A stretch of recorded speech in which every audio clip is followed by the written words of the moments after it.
295. Kenapa kau lukas berata? Traumamu kumat. Olok Tuan Karim. Shirley terlihat menyesal telah berada di tempat itu. Sesungguhnya dirinya sudah memaafkan Lukas. Tapi dari pihak keluarganya yang lain, kebetulan Tuan Karim ini juga memiliki hubungan darah dengan keluarganya. Secara tidak langsung, Shirley adalah saudara jauh Mulan. Lukas tampak berlutut, dia memejamkan mata, mengepalkan tangan. Baik Mulan dan Melanie berada di sisinya, memberinya kekuatan. Kita pergi saja dari sini, Lukas, kata Mulan. Melanie mencoba mengingat apakah Lukas pernah bercerita tentang Shirley dan apa yang dimaksud oleh Tuan Karim tentang trauma itu. Melanie, tak sadar, mengusap punggung Lukas. Memberinya kekuatan juga. Oh, tidak bisa semudah itu, kata Tuan Karim. Kalian sudah masuk sini, kalian hanya bisa keluar kalau aku izinkan. Shirley tampak mundur, dia bangkit dari pangkuan Tuan Karim, dan perlahan bersembunyi di balik laki-laki anggota boyband. Persetan dengan kau, kata Mulan, meninggi. Melanie terkejut mendengar Mulan menyumpah seperti itu. Shirley, kenapa kamu tega? Seru Mulan, ada nada kecewa berat di sana. Melanie mencari Shirley, tampangnya tersembunyi. Anak-anak boyband mulai mengerumuni Lukas. Tangan-tangan mereka mulai membekap Mulan dan Melanie lagi. Mereka meronta-ronta, sementara Lukas masih mencoba menguasai dirinya. Kepala Lukas seperti diserang hantaman palu bertubi-tubi. Sakitnya bukan main. Ini seperti ketika dia dihajar habis-habisan oleh Lukas sampai lupa siapa yang pernah membuatnya sampai hampir lumpuh. Lukas, bangkitlah, seru Melanie. Suaranya seperti dengung statis masuk ke telinga Lukas. Lukas, bangkitlah, seru Mulan, menyusul Melanie. Suara keduanya susah dibedakan. Lukas, aku memaafkanmu, seru Shirley, membuat Tuan Karim, Harry Lu dan anak-anak boyband menoleh dan mengecamnya. Tiga suara perempuan itu tak satu pun yang mampu membangkitkan Lukas. Kepalanya masih begitu sakit, dadanya juga seperti ditusuk oleh parang. Lukas sekarang berlutut lemas, dia melonggarkan kepalan tangannya. Dia pun ambruk. Lukas, Melanie meronta membabi buta. Dia mendongakkan kepala kencang sampai menghantam hidung si anak boyband sampai berdarah. Tak peduli kepalanya berdenyut nyeri, Melanie secara cepat mengambil botol di meja dan memecahkannya ke kepala si anak yang membekapnya. Bocah itu meronta kesakitan, pontang-panting. Melanie terlepas dari bekapan anak itu dan segera dia menghambur ke Lukas. Lukas, bangunlah. Ingat kamu berjuang untuk siapa, kata Melanie, terisak. Lukas semakin terpuruk. Dia tak bisa menggerakkan kaki dan tangannya. Hanya matanya yang mampu melirik Melanie. Bahkan sosok Melanie jadi kabur di matanya. Melanie, lirih Lukas. Mulan mencoba meniru apa yang dilakukan Melanie tapi dia tak cukup kuat hingga dirinya masih dibekap oleh anak-anak boyband. Anak-anak boyband lain merebut Melanie lagi. Ayo sini anak kembar, kata mereka menarik tubuh Melanie. Melanie membentak mereka karena mereka sengaja memegang dadanya. Melanie menamparkan dengan kencang. Sebagai gantinya Melanie juga kena gampar dengan keras, sampai pingsan. Bangsat, seru Lukas.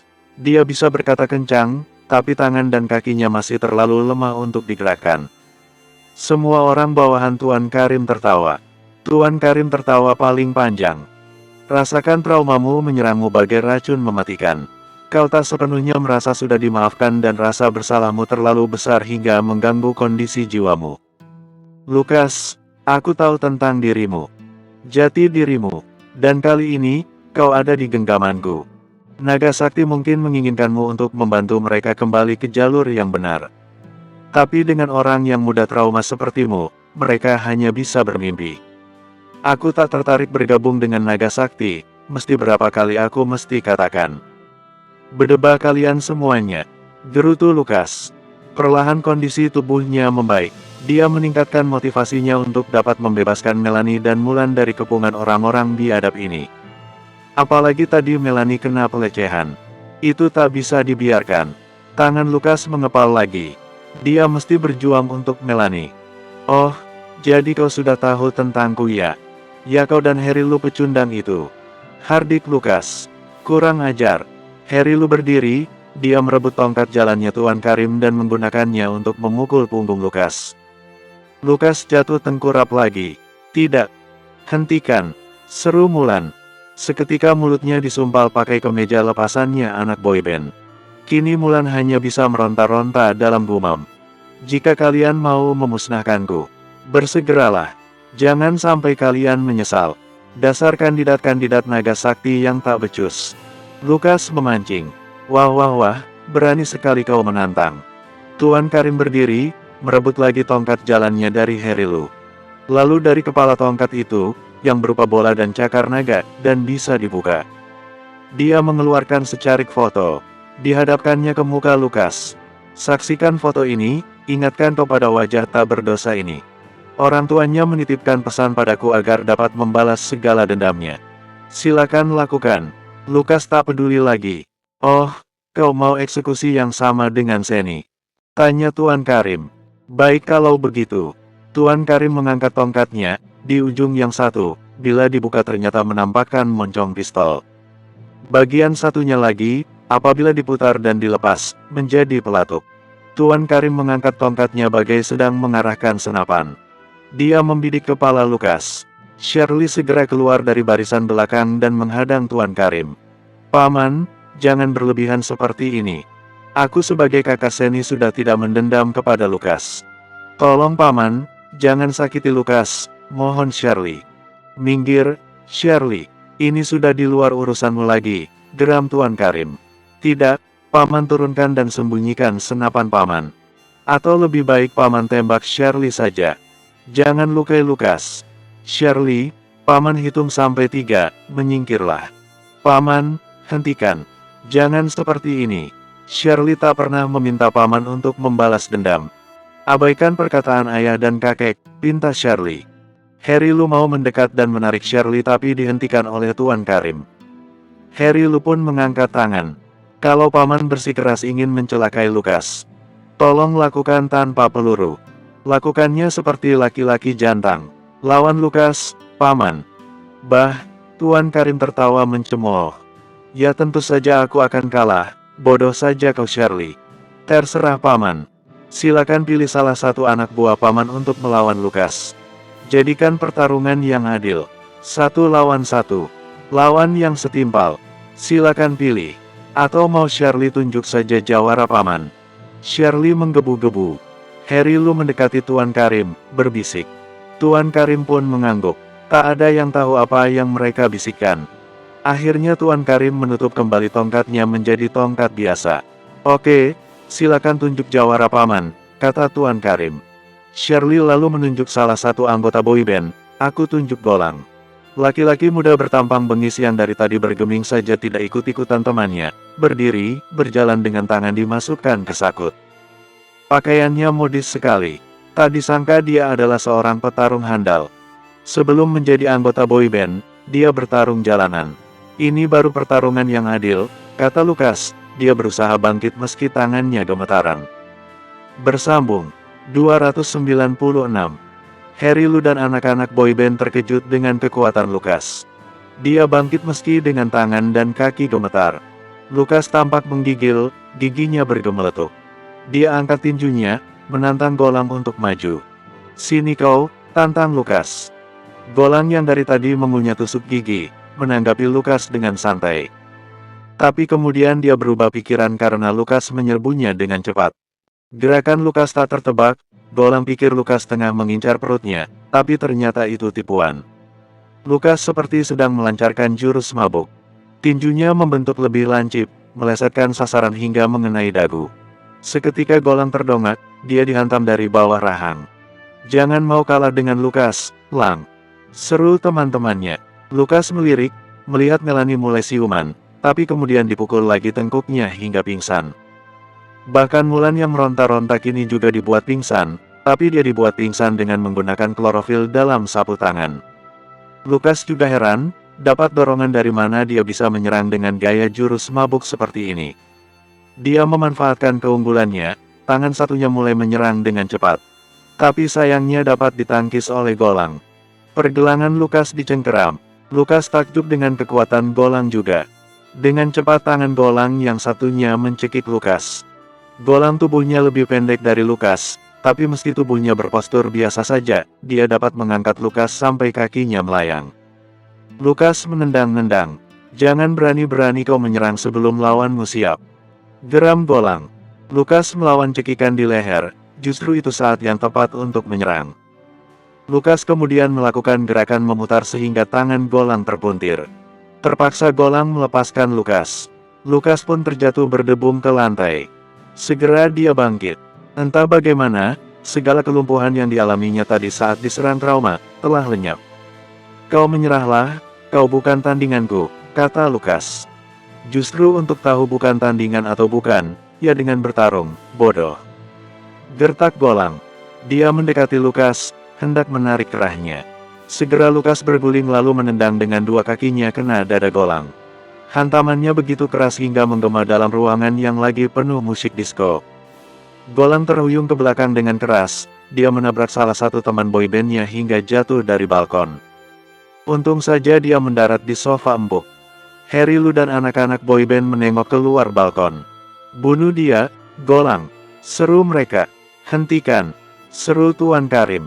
Seketika semuanya menoleh, dan bergeming. Ulangi pertarungan kalian. Kita lihat siapa yang paling hebat. Apakah memang Lukas adalah seorang petarung hebat yang dilulukan sebagai dewa pembunuh, atau hanyalah seorang pecundang yang terlibat dalam ikatan asmara semu dengan seorang CEO dan artis cantik, lanjut Tuan Karim. Harry Lu dan anak-anak boyband mengangguk-angguk. Menyetujui usulan Tuan Karim. Golang pun berdiri menjejak mantap. Dia menepis debu dari jaketnya. Lukas menunjuk muka Tuan Karim. Hei, berdebat tua bangka. Kau kandidat Sekte Naga Sakti, bukannya kau yang melawanku malah menyuruh orang. Kaulah yang pecundang. Olok Lukas. Geram, Tuan Karim menangangkat lagi tongkatnya dan dalam 2 detik dia mengubahnya jadi senapan lagi dan menembak 1 inci lewat dari pelipis Lukas. Pelurunya menghancurkan layar TV karaoke. Dinding dan kaca pecah mengagetkan para pengunjung kelab di lantai bawah. Mereka mendongak ke arah balkon. Waktu ada anak boyband yang terjun dari lantai atas, pengunjung di bawah mengerumuni sofa itu. Aku akan membunuhmu, kata Lukas. Tuan Karim menjentikkan jari. Itu semangatnya. Seorang pembunuh selalu memiliki naluri untuk membunuh. Kau lebih jahat daripada kami Lukas. Kau pikir kami mafia yang membuat orang sengsara. Salah besar, kami lebih banyak membantu orang daripada kau. Apalah kau ini, suka mengurusi cewek-cewek saja. Bukannya membuat mereka tenang, malah semakin terancam bahaya. Perkataan Tuan Karim agaknya selaras dengan pikiran Lukas dikala Kalut memikirkan nasib orang-orang di dekatnya. Itu waktu dia masih di Surabaya, memikirkan keselamatan kerabat-kerabatnya dari ancaman pembunuhan lingkaran besar, kalau dia tak menuruti kemauan mereka. Kau tak tahu apa-apa tentangku. Bentak Lukas, menghantam tembok. Golang yang di hadapannya berdecak, seolah minta perhatian Lukas untuk segera menyerangnya. Tapi Lukas lurus menunjuk Tuan Karim. Aku tahu banyak tentangmu yang bahkan kau sendiri tidak tahu. Apa misalnya? Tantang Lukas. Golang di depannya mulai bosan. Dia pikir akan mendapatkan pertarungan yang mengasyikkan, ini kok malah jadi adu mulut antara Lukas dan orang yang akan dibelanya. Lukas, kau sudah pernah bertemu dengan Saman Sakti? Tanya Tuan Karim, dia menyilangkan kakinya seperti perempuan sedang memulai perbincangan serius. Lukas menebak, salah satu lutut Tuan Karim rusak karena sesuatu. Kenapa memangnya? Tak ada satupun informasi yang disampaikan kepadamu itu benar, kata Tuan Karim. Kau tak tahu apa-apa. Kau bahkan masih kandidat. Bukan anggota, apalagi ketua. Saman Sakti adalah salah satu ketua. Lukas bersikeras. Tuan Karim tertawa. Kau begitu polos, Lukas. Aku bahkan tak perlu jadi anggota untuk tahu kondisi di dalam. Kau sangat polos Lukas. Tak heran kau begitu mudah dipermainkan oleh orang-orang lingkaran besar. Sayap naga juga mempermainkanmu. Kau diperalat. Sini, kubukakan matamu terhadap kenyataan. Kau hanyalah pion yang sedang diteliti kekuatannya.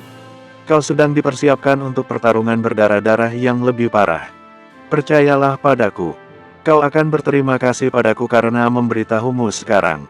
Tapi itu kalau kau selamat dari seranganku. Lanjut Golang. Tuan Karim mengangguk, mengonfirmasikan apa yang dikatakan Golang. Hajar dia, Golang. kata Tuan Karim. Lukas langsung menghindar. Dia kayang, menghindari tendangan dari Golang. Kemudian Lukas tiarap dan meluncur, menghindari injakan Golang. Lukas langsung melakukan tendangan putar di lantai, menjatuhkan Golang hingga menggeblak, belakang kepalanya menghantam lantai. Semua orang terpekik melihatnya, seperti merasakan betapa sakitnya kepala belakang menghantam lantai. Lukas tak mengabaikan kesempatan, dia langsung menindih Golang dan kemudian menghajarnya habis-habisan. Golang tidak diberi kesempatan untuk menangkap tangan Lukas. Gerakan bogem Lukas begitu bertubi-tubi. Lukas menghantam rahang, pipi, pelipis Golang. Tangannya penuh darah. Lukas, hentikan, kata Shirley lirih. Dia perlahan mendekati Lukas. Menyentuh pundaknya, seketika Lukas gemetar. Dia melemparkan diri dari atas tubuh Golang yang kini sudah tak berdaya. Wajahnya hancur. Bengap. Lukas mengamati tangannya yang berlumuran darah dengan ngeri. Dia terengah-engah. Shirley memeluk Lukas. Lukas, hentikan, ini hanya traumamu yang membangkitkan amarah kesetanan seperti ini. Jangan dengarkan Tuan Karim. Dia adalah sebenar-benarnya iblis. Tolong Lukas, aku pun tak bisa keluar dari cengkeraman Tuan Karim. Shirley, kata Lukas, dia menatap perempuan itu berkaca-kaca. Seni telah memaafkanmu Lukas. Dia datang di mimpiku berkali-kali. Memperingatku bahwa kamu akan diperlakukan tak baik oleh orang dekatku. Shirley, permainan apa yang sedang kau mainkan? Aku bingung. Lukas berlutut, mendongak menatap Shirley. Beberapa waktu lalu, Shirley berkata yang lain, membela Tuan Karim, kini, dia membelot. Apa maksud sebenarnya? Bersambung. 297. Tak ada permainan Lukas. Aku tak melakukan permainan apapun, kata Shirley. Lukas menggeleng kepala. Dia berusaha menepiskan segala kebingungannya. Dia kerahkan lagi kekuatannya sebelum anak-anak boyband bawahan Harry Lu menyerangnya. Lukas langsung menepis Shirley hingga terjatuh ke samping. Kau, Lukas menuding ke arah Tuan Karim. Serang dia, seru Harry Lu kepada anak-anak boybandnya. 5 orang anak boyband, melepaskan Mulan dan Melanie yang kini terbaring di lantai, pingsan.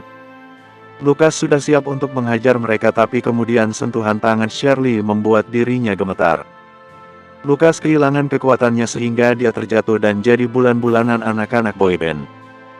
Bahkan Golang yang sudah sekarat pun kini bisa bangkit dan penuh semangat menghajar Lukas. Hentikan, seru Shirley dengan begitu kencang, mengalahkan suara musik di bawah. Semua anak boyband seketika berhenti. Mereka mengagung-agungkan kecantikan Shirley. Selain Harry Lu, Shirley kadang membantu mereka dalam mengatur jadwal manggung. Mereka menganggap Shirley sebagai ratu, sehingga ketika Shirley bilang apa, mereka akan segera menuruti. Hei, ngapain diam? Ayo hajar Lukas sampai mampus, kata Harry Lu. Shirley sebal mendengarnya dan melempar sepatu haknya ke muka Harry Lu. Harry Lu naik pitam, tapi kemudian langkahnya terhenti sebelum sampai mau menamparkan Shirley, karena Tuan Karim mengangkat tongkatnya yang menjadi senapan sekarang. Harry Lu angkat tangan. Mau bagaimanapun dia tetap bawahan Tuan Karim. Tanpa Tuan Karim Harry Lu bukan siapa-siapa. Shirley segera menghampiri Lukas yang babak belur. Shirley menatap tajam Tuan Karim. Tapi Tuan Karim mengangkat bahu saja, seolah berkata bukan aku yang menghajarnya. Salah sendiri kenapa menantang. Seperti itu. Lukas, maafkan aku. Aku tak bisa membiarkanmu berlarut-larut dalam kekerasan. Maaf kalau sentuhanku malah membuatmu jadi lemah seperti ini, kata Shirley. Lukas menggelengkan kepala. Tidak Shirley, ini bukan karena kamu. Halah banyak bacot. Aku hajar dia sendiri. Harry Lu ngamuk. Dia mengambil tiang mic di panggung dan mau memukul Lukas. Shirley menatap tajam Tuan Karim. Memintanya untuk membela Shirley.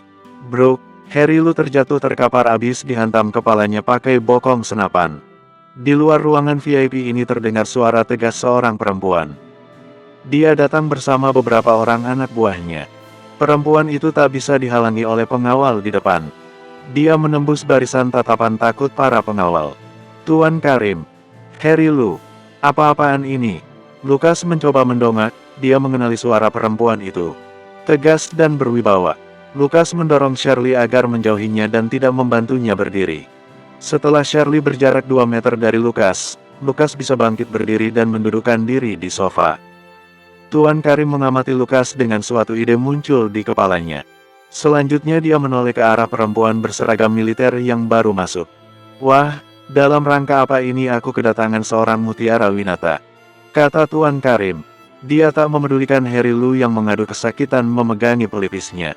Anak-anak boyband yang tangannya berdarah-darah habis menghajar Lukas langsung meringkuk takut dengan mutiara Winata. Mereka berkumpul di suatu sudut. Mutiara Winata menyuruh anak buahnya dengan kode anggukan untuk menangkap anak-anak boyband itu. "Untuk menghentikanmu berbuat konyol, wali kota mendengar kabar bahwa kau mengincar Lukas. Ada pesan khusus buatmu darinya," kata Mutiara Winata. Lukas tak mengerti, siapa wali kota yang dimaksud Mutiara Winata. Apa urusannya memedulikan Lukas? "Pesan apa itu?" tanya Tuan Karim, masih dengan sok tenang dan punya kuasa. "Posisimu dalam bahaya kalau kau terus mau menghancurkan Lukas." "Apa peduli wali kota terhadap Lukas? Bukankah dia juga menginginkan Lukas hancur?" tantang Tuan Karim. "Kau salah. Semua sudah berubah. Aku dan timku, serta wali kota sangat berterima kasih terhadap Lukas. Dan tentang apa itu, kau tak perlu tahu. Sekarang, kau pergilah. Aku sita klubmu malam ini." "Bah, tak bisa seenak begitu, kau Mutiara Winata." Shirley sudah merasa tak perlu berada di sini. Tanpa menggubris larangan Tuan Karim, dia pergi dari tempat itu. Lukas mengikuti arah berjalannya Shirley. Dia pun penasaran, kenapa sentuhan Shirley bisa membuatnya lumpuh. Ini bukan karena psikisnya terserang trauma atas kematian Seni. Bukan, ini sesuatu yang lain yang abstrak tak bisa dijelaskan. Memanfaatkan momen adu mulut antara Mutiara Winata dan Tuan Karim, Lukas merangkak menuju Mulan dan Melanie. Dia berusaha menyadarkan mereka. Mutiara Winata dan Tuan Karim sekarang adu tatap mata. Mutiara Winata tampak begitu garang dan anggun sekaligus dalam satu waktu. Tatapan matanya memancarkan sinar laser yang bisa membuat leleh makhluk hidup menjadi cairan seperti lilin. Untuk kemudian diinjak sampai hancur dan disapu angin. Pengaruhnya bisa saja akan cepat untuk anak-anak boyband, tapi bagi Tuan Karim itu perlu waktu lebih lama. "Aku bilang, kau pergi dari sini atau kusita sekarang juga dan kuhancurkan semuanya. Timku sudah siap dengan bulldozer penghancur di depan." "Aku tidak menggertak." Tuan Karim menghubungi pengawal di depan pelam. Dan benar, ada truk besar yang mengangkut bulldozer. Tuan Karim menatap Mutiara Winata. "Satu hal yang kusuka darimu. Gertakanmu tak pernah bohong. Nah, kau tahu itu. Sekarang pergilah," bentak Mutiara Winata. Tuan Karim pun berjalan pincang menuju pintu keluar, disusul kemudian Harry Lu yang masih memegangi kepalanya. Di luar sana, para pengunjung klub juga sudah berhamburan keluar. Mereka khawatir kedatangan Mutiara Winata adalah dalam rangka polisi merazia miras dan obatan terlarang. Mutiara Winata menghampiri Lukas. "Lukas, terima kasih banyak. Atas tip darimu, timku mendapatkan pengakuan. Tim kami berhasil meringkus jaringan teroris baru di Kepulauan Seribu. Dan informasimu benar, di sana ada harta karun. Dan celakanya, tim operasi khusus bawahan Pak Cokro, tergoda dengan harta karun itu dan menyimpannya sendiri. Hal itu jadi perhatianku dan kulaporkan mereka. Kini, sebagian besar harta karun itu diberikan kepada kami atas jasa kami menangani teroris." Lukas tersenyum kecut, senang bisa membantu. Mulan dan Melanie masih tak bisa disadarkan. "Lukas, aku datang atas perintah Pak Hariman. Dia ingin bertemu denganmu lagi," kata Mutiara Winata. "Untuk apa?" tanya Lukas. "Banyak hal. Kau ikut denganku sekarang." "Lalu mereka bagaimana?" Lukas menunjuk Mulan dan Melanie. "Permata dalam perjalanan ke sini. Anak buahku juga akan menjaga tempat ini agar kalian tak diserang lagi oleh antek-antek Harry Lu atau Tuan Karim." Lukas mengangguk. Lagi pula dia punya banyak pertanyaan kepada kakeknya Permata. Terpaksa dia meninggalkan Mulan dan Melanie. Mereka tidur dalam jarak dekat, keduanya sangat susah dibedakan lagi sekarang. "Aku akan kembali untukmu Melanie," kata Lukas. Mutiara Winata mendengus. "Lukas, mereka juga akan ke rumah Pak Hariman. Kau ini dramatis sekali," olok Mutiara Winata. "Diam kau. Seharusnya kau bagi hasil dong denganku," kata Lukas. Dia berdiri, membereskan bajunya yang aut-autan serta menyeka darah di wajahnya bekas tinjuan bertubi-tubi dan secara ngawur dari anak-anak boyband. Itu bisa diatur, kata Mutiara Winata, tersenyum misterius. Bersambung. 298. Di dalam mobil, Mutiara Winata menceritakan kisah timnya berhasil meringkus kelompok teroris tentara api. Berkat tip dari Lukas dan sebatang emas dari harta karun yang bisa mengucurkan dana segar bagi perlengkapan baru timnya, mereka berangkat dengan mantap dan tekad tinggi. Demi negara, tak penting lagi cekcoknya dulu dengan Mutiara Winata. Lukas menganggap Mutiara Wanita seorang patriot pembela bangsa. Hal itu sudah cukup baginya untuk mempercayai Mutiara Winata. Sebelum dia pergi dari klub valet itu, Lukas bersikukuh menunggu kedatangan Permata. Dia mesti lihat dengan mata kepala sendiri bahwa Mulan dan Melanie dibawa oleh Permata ke tempat aman. Permata tadi datang dan langsung memeluk Lukas yang mukanya sudah terluka. Tolong jaga Melanie dan Mulan. Siapa tahu Herilu dan anak buah Tuan Karim masih mengincar mereka. Aku sudah beritahu Goro agar bersiaga di kondo Melanie. Sampaikan salamku kepada Melanie, aku akan kembali kepadanya segera. Baik Lukas, sekarang kamu mau kemana? Tanya Permata tadi. Aku mau menemui kakekmu. Mendengar itu Permata sedikit terkejut. Ada urusan apa kamu dengan kakekku? Tanyanya curiga. Entahlah, aku menuruti saja karena kemungkinan kakekmu bisa membantuku keluar dari banyak masalah ini. Permata mengangguk dan mendesah lega. Semoga begitu adanya. Sebab dulu aku pernah menentang kakek dan berakhir buruk. Oke, kamu jaga diri, kata Lukas. Kamu juga. Mutiara, jangan bikin Lukas keder, pesan Permata kepada sepupunya. Ah, kamulah yang bikin Lukas keder. Ingatkan waktu itu. Sentil Mutiara. Lukas menduga dia membahas dulu kejadian di Bandung ketika Lukas mau bawa kabur Permata. Dulu Permata menyatakan perasaannya dengan Lukas dan sempat mau menyerahkan kewanitaannya kepada Lukas. Ketika Lukas masuk ke mobil Humvee Mutiara Winata, dia tak melihat tanda-tanda keberadaan Shirley. Lukas masih dihantui penasaran, apa agenda Shirley dan Tuan Karim sebenarnya? Apakah mereka hanya menguji ketangguhan Lukas dan mencari tahu titik lemahnya? Lukas sendiri teramat heran kenapa sentuhan tangan Shirley bisa membuatnya jatuh terkapar. Dia bergumam di dalam mobil Mutiara. Hei, kenapa kau? Tanya Mutiara Winata setelah selesai bercerita detail tentang misi inisiatif tim internalnya. Mutiara Winata bersama anak buahnya memesan perlengkapan kamuflase canggih. Supliernya sama seperti ketika Lukas dulu memesan alat-alat canggih dalam melawan antek-antek George. Dia dan timnya datang ke Pulau Iblis nyaris tanpa terdeteksi. Mereka datang dalam kejutan. Tentara api yang masih beredar di sana, sepeninggal tim operasi khusus, gelagapan menghadapi mereka. Dalam waktu kurang dari 3 jam mereka berhasil meringkus semua operasi tentara api di sana. Termasuk beberapa orang dalam tim operasi khusus yang ternyata bekerja sama dengan mereka. Tidak apa-apa, kata Lukas, beralasan. Kau penasaran kenapa Shirley bisa berpengaruh besar kepada kondisi psikismu, kata Mutiara Winata, menebas kilahan Lukas. Ya, semacam itu, tiada guna menyembunyikannya lagi. Aku heran kenapa bisa seperti itu. Kau pasti punya riwayat mendalam bersamanya. Kau pernah mengencaninya dan dia mencampakkanmu begitu saja meninggalkanmu dalam kondisi sakit hati mendalam. Tuduh Mutiara Winata sekenanya. Lukas tertawa. Tidak seperti itu, kilah Lukas. Dia beranggapan Mutiara Winata tidak tahu tentang riwayatnya dulu di Bratajaya. Lebih baik tetap seperti itu. Tapi Lukas tetap waspada jangan-jangan Mutiara Winata hanya berpura-pura tidak tahu. Jangan-jangan dia sudah tahu dari Pak Hariman, yang tampaknya lebih tahu daripada Pak Haryanto tentang masa lalu Lukas. Lalu seperti apa? Entahlah, kupikir dia semacam penyihir atau tukang tenung yang sengaja disewa oleh Tuan Karim untuk melemahkanku, karang Lukas. Mutiara Winata tertawa renyah. Dia semobil dengan Lukas tanpa ada orang lain. Anak buahnya tidak ikut di mobil pribadinya. Mereka naik Humvee yang lain. Konyol sekali. Kau pikir dia agen ganda gitu? Dia kan foto model ternama, Lukas. Siapa tahu? Kau kan tidak tahu bagaimana aslinya orang.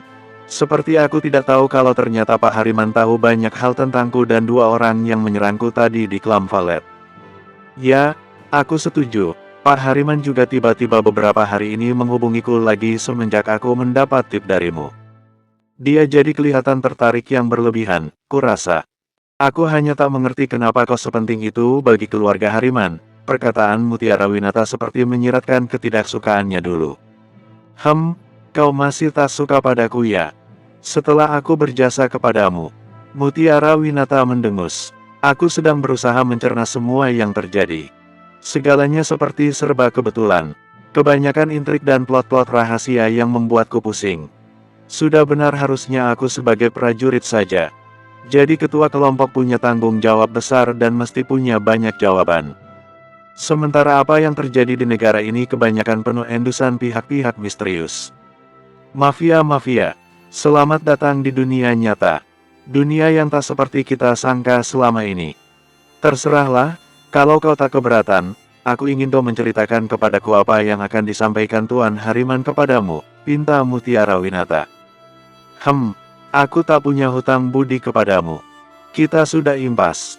Aku membantumu memperoleh pamor untuk tim operasi khususmu. Kau sudah datang membantuku mengusir Tuan Karim dan Herilu.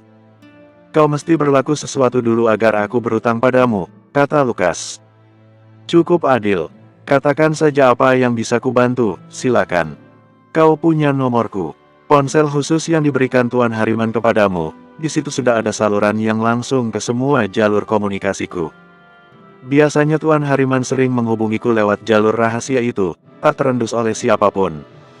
Bahkan oleh NASA atau CIA, atau FBI sekalipun, mereka meledak dalam tawa. 15 menit kemudian mereka telah sampai di kediaman Tuan Hariman. Sebelum turun, Lukas menelepon Permata. Apakah Mulan dan Melanie sudah siuman? Permata bilang mereka sudah tidur di kondo. Lukas tenang mendengarnya. Goro juga sudah di sana. Satu pertanyaan, kemana Anton sekarang ini? Di kediaman Tuan Hariman, kakek Permata itu sudah berada di ruang santainya. Mutiara Winata mengantar Lukas. Sebelum sampai pada tempat kursi goyang Tuan Hariman, Lukas melewati beberapa anggota keluarga besar Hariman, atau Hari. Mereka memandang Lukas dengan penuh curiga. Bisikan yang terdengar adalah, menjilat seperti apa orang ini hingga diundang secara khusus bertemu Tuan Besar tatap muka empat mata. Lukas berjalan dengan menegakkan kepala, tak memedulikan tatapan mata mereka. Mereka pun mendengus, semakin jadi menjelek-jelekkan Lukas. Selamat datang, Lukas, sudah terbuktikan apa yang kukatakan padamu tadi pagi. Tanya Tuan Hariman, enteng sekali mengucapkannya seolah apa yang terjadi di klub valet adalah hal sepele. Anda benar, kata Lukas. Mutiara Winata sudah pergi, dia hanya mengantarkan sampai depan pintu. Silakan masuk, ada hal yang ingin kubicarakan denganmu lebih lanjut. Tuan Hariman melambaikan tangan kepada Lukas untuk lebih mendekat. Lukas mendekat, dia mengambil duduk di bangku kecil berbentuk kotak dan berbusa. Perihal yang samakah? Tuan Hariman menggeleng, dia tersenyum misterius. Bila dibandingkan dengan Pak Haryanto, Tuan Hariman kebijaksanaannya diselimuti ribuan misteri yang ambigu. Lukas, apa pendapatmu tentang poligami? Bersambung. 299. Pertanyaan itu bagai petir menyambar. Tapi bukannya menimbulkan sakit dan gosong, justru menggelitik perut Lukas. Lukas tak sanggup menahan godaan untuk tertawa singkat. Poligami. Tuan Hariman juga menyambut tawa Lukas. Ini basa-basi sebelum menuju topik yang lebih berat, duga Lukas. Benar, poligami. Apakah kau tertarik melakukannya? Lukas mencium sesuatu yang berhubungan dengan permintaan Permata waktu itu. Tak disangka ternyata kakeknya juga mendukung permintaan ayah Permata. Sebelum saya menyatakan pendapat saya tentang itu, kenapa tiba-tiba Tuan mau membahas itu? Tuan Hariman menghentakkan tongkat jalannya pelan ke lantai sambil menepuk paha Lukas. Ini bukan pertanyaan basa-basi atau obrolan pembuka untuk hal yang lebih serius terkait mati atau hidup. Bukan, Lukas. Aku serius bertanya, apakah kau berniat poligami? Lukas jadi tertawa gugup. Sebentar, ini pertanyaan serius untuk saya. Bukan hanya tentang pendapat saya terhadap poligami, tapi lebih ke penawaran.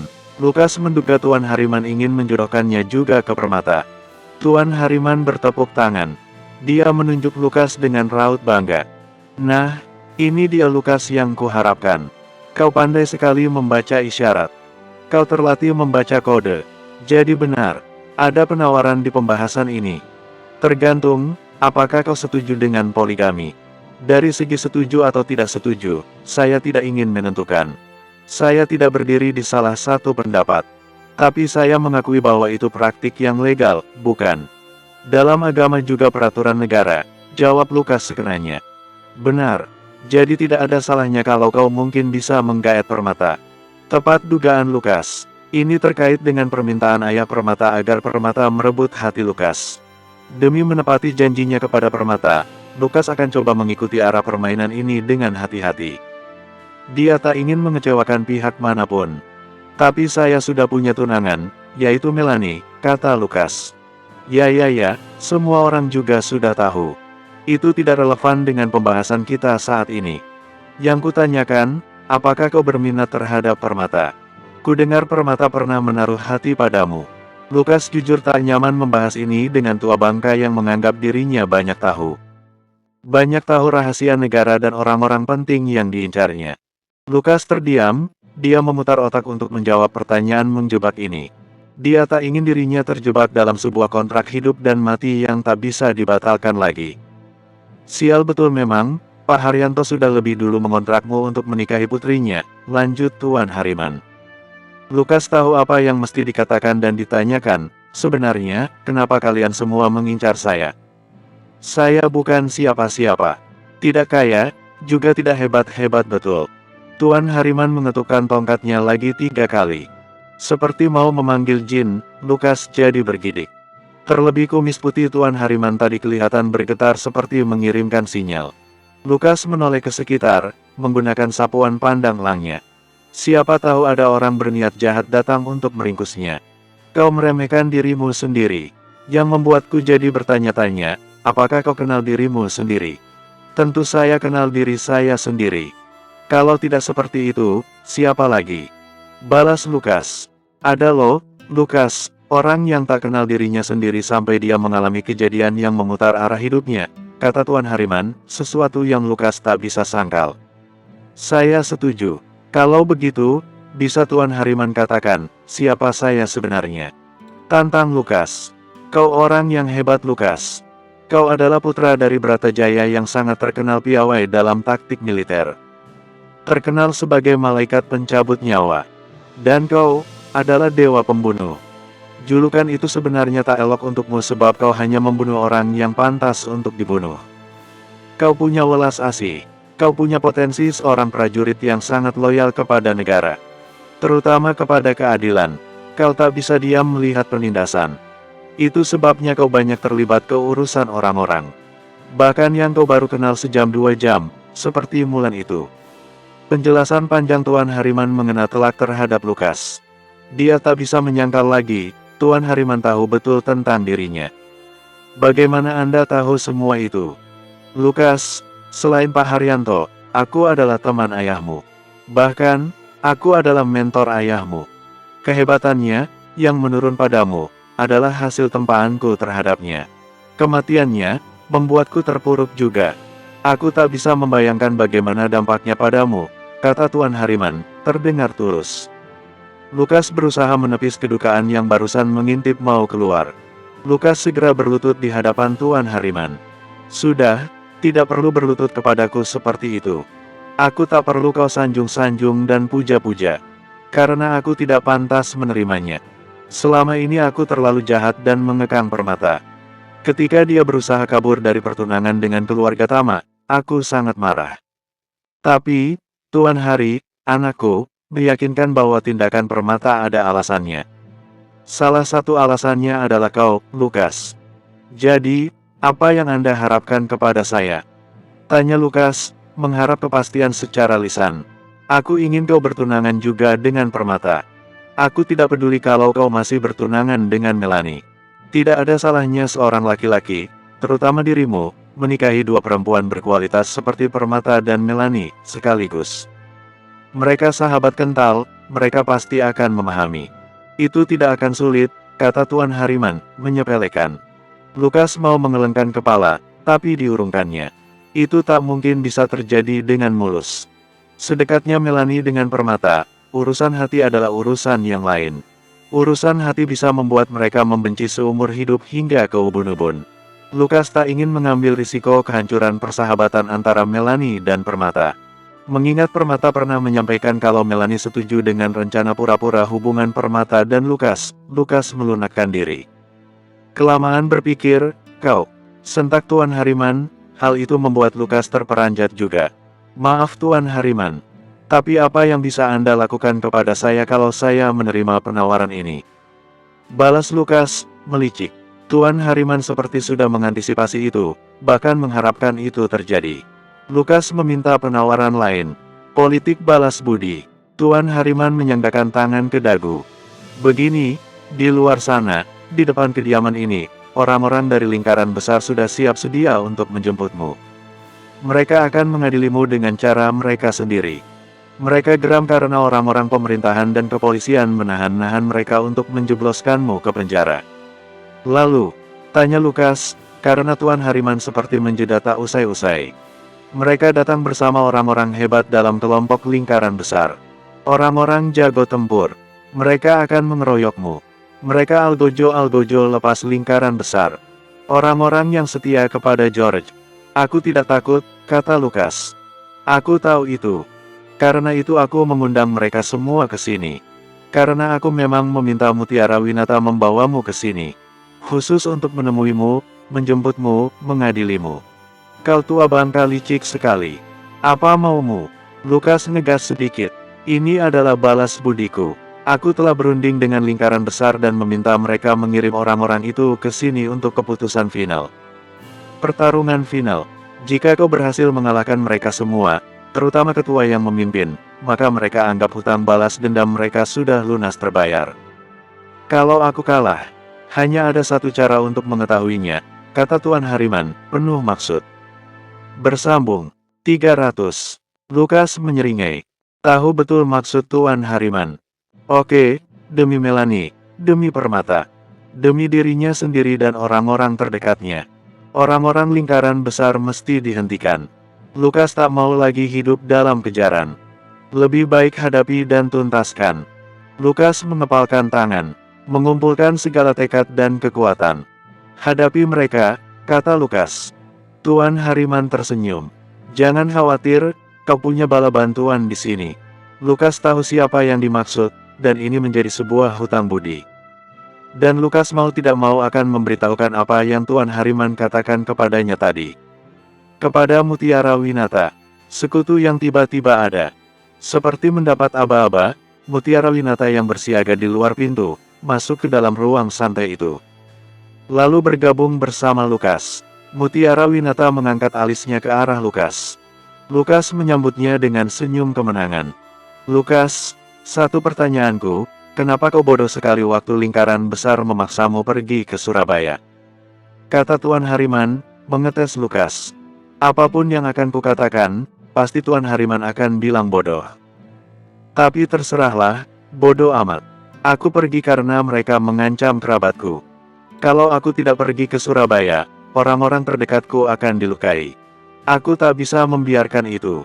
Satu hal yang kau lupa dan rupanya kau remehkan, Tuan Hariman mengangkat telunjuknya.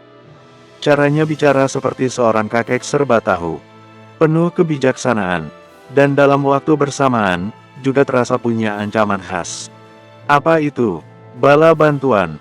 Teman-temanmu, aku yakin semuanya akan rela mengorbankan diri. Menumpahkan darah untukmu.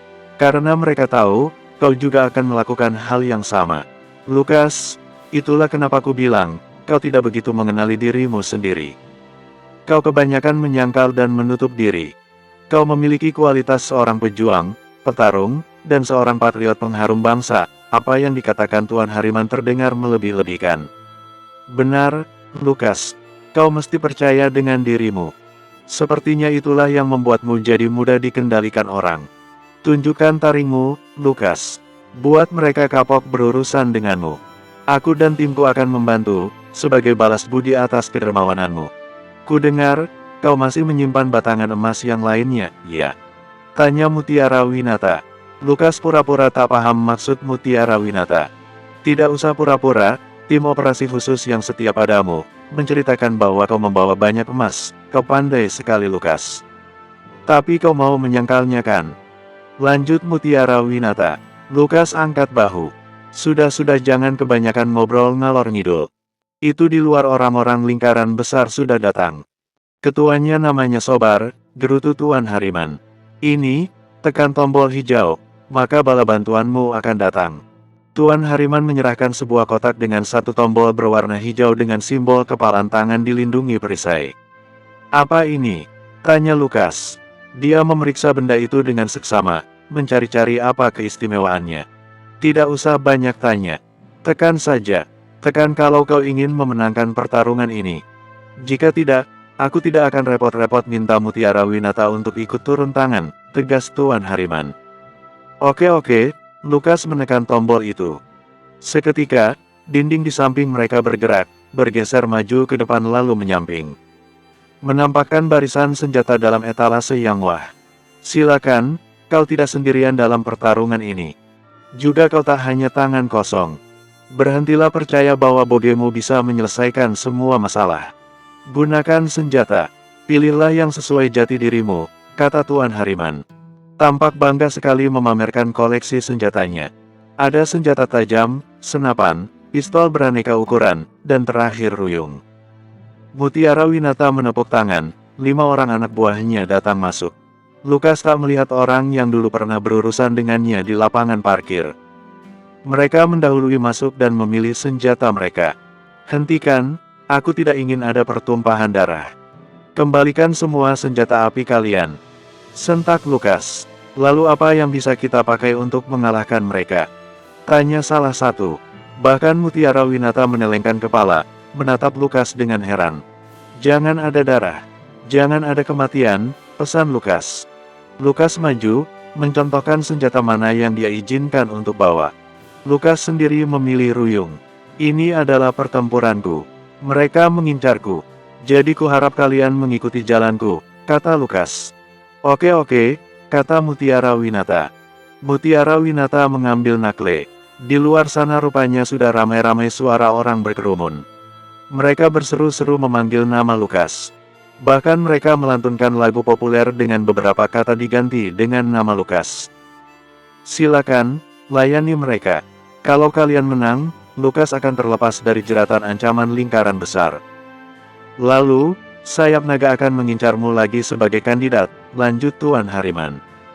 Kandidat lagi, sayap naga lagi, gumam Lukas. Kau akan tahu, sana-sana, hadapi mereka seperti apa yang kau tekadkan tadi. Lukas mengambil langkah pertama, dia kemudian diikuti oleh Mutiara Winata dan 5 anak buahnya yang bertubuh sangat besar dan berotot. Lukas dan bala bantuannya keluar dari rumah istana Tuan Hariman dengan dramatis. Pintu dengan daun yang menjulang tinggi, bergeser perlahan. Semakin pintunya terbuka, semakin banyak orang yang Lukas bisa lihat sedang menunggunya di luar. Jadi kau yang namanya Sobar? Tantang Lukas. Kiriman dari mana kau? Lukas sengaja menyulut amarah musuhnya. Secara cepat Lukas menghitung, Sobar ini membawa pasukannya lebih dari 50. Mereka datang perkloter. Orang yang dimaksud Lukas adalah seorang pendek dan bertubuh gempal. Tampaknya satu pukulan telak di wajah akan membuat orang itu terkapar berhari-hari. Ya, aku bernama Sobar. Aku kemari untuk menjemputmu secara paksa. Kau telah melalaikan kewajibanmu sebagai tahanan. Tahanan apa memangnya? Ulur Lukas. Lingkaran besar. Kau melanggar perjanjian darah dan juga tertulis. Hei Bung, sudah tidak usah banyak bacot, kalian semua akan habis di sini. Halaman ini akan jadi saksi betapa payahnya kalian. Mutiara Winata pun ikut menjelek-jelekkan Sobar. Kurang ajar, maju semuanya, seru Sobar. Tepat pada saat itu, tiba-tiba muncul suara menggerum besar. Ada mobil sport masuk ke halaman rumah. Diikuti oleh mobil-mobil van, kemudian juga ada geng motor Brotherhood.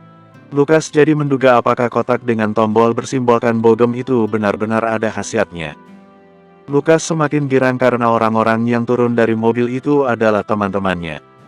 Ada Randy bersama tim mekaniknya yang siap membak kunci Inggris untuk menyerang. Ada Goro, diikuti oleh para petarung-petarung asahannya. Lee juga ikut hadir, giginya sekarang sudah sangat putih. Mereka datang berbondong, para ketua berjalan di depan. Sobar dan pasukan yang dibawanya kelihatan pucat. Jumlah orang-orang yang akan membantu Lukas melampaui anak buah Sobar. "Lukas," sapa Randy. "Ya, lama tak jumpa," tebak Lukas. "Kau berdebah, Lukas, kau tahu itu," kata Lee. Dia langsung menggasak rambut Lukas. Entah dari mana datangnya, ada suara trompet yang sangat nyaring dibunyikan. Lalu ada petasan yang dinyalakan dan meledak di udara menjadi segaris lingkaran warna-warni. Melihat kebersamaan seperti ini, Lukas jadi bertanya-tanya, kenapa tidak dari dulu dia menumpas lingkaran besar dengan cara ini? Bersambung.